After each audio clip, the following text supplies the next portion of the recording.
आज जब पूरी दुनिया युद्धोन्मादी मानसिकता से गुजर रही है और अफरा तफरी के दौर से हम सभी लोग रूबरू हो रहे हैं, ऐसे वक्त भारत के पड़ोसी हिंदू राष्ट्र नेपाल में हमेशा की तरह फिर एक नई क्रांति ने जन्म लिया है और यहाँ पिछली ओली सरकार का तख्ता पलट करके है अंतिम सरकार ने शपथ ली। कहने को इसी सितंबर माह के पिछले 3 दिनों में पूरे नेपाल ने आग की लपटों में धू कर जलने के बाद अब कहीं जाकर राहत की सांस ली है, लेकिन अभी भी भ्रष्टाचार व भाई भतीजावाद के विरुद्ध यहाँ के जागरूक युवा पीढ़ी सकारात्मक परिणाम देखने के लिए सेना और जनप्रतिनिधियों पर दबाव बनाए हुए देश में भ्रष्ट नेताओं के खिलाफ कार्यवाही हो। जो इस आंदोलन में सेना की गोली से मारे गए हैं उनके दोषियों को सजा दी जाए और इसके साथ ही अगले 6 महीने में देश में चुनाव करवा करके पुनः नई सरकार का गठन हो। नेपाल की राजधानी काठमांडू में खूनी कोहरा छटा है और जन जन में भ्रष्टाचार के खिलाफ नई पीढ़ी का आक्रोश भी कुछ कम हुआ, लेकिन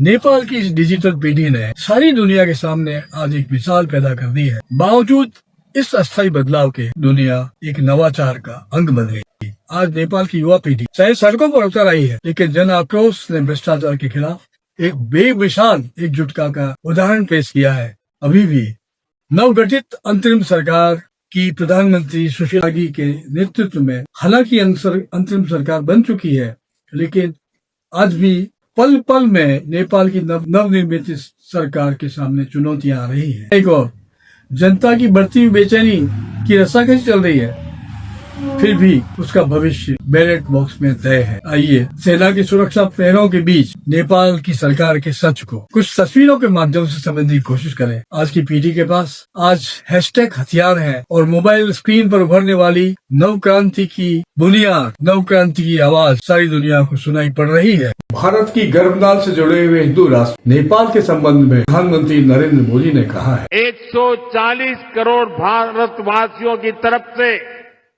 श्रीमती सुशीला जी को हार्दिक बधाई देता हूं। बस देखना यही है कि पशुपतिनाथ की इस नगरी से यह अंधेरा कब छटेगा और जनता का सदियों से सोया हुआ सपना कब सच होगा।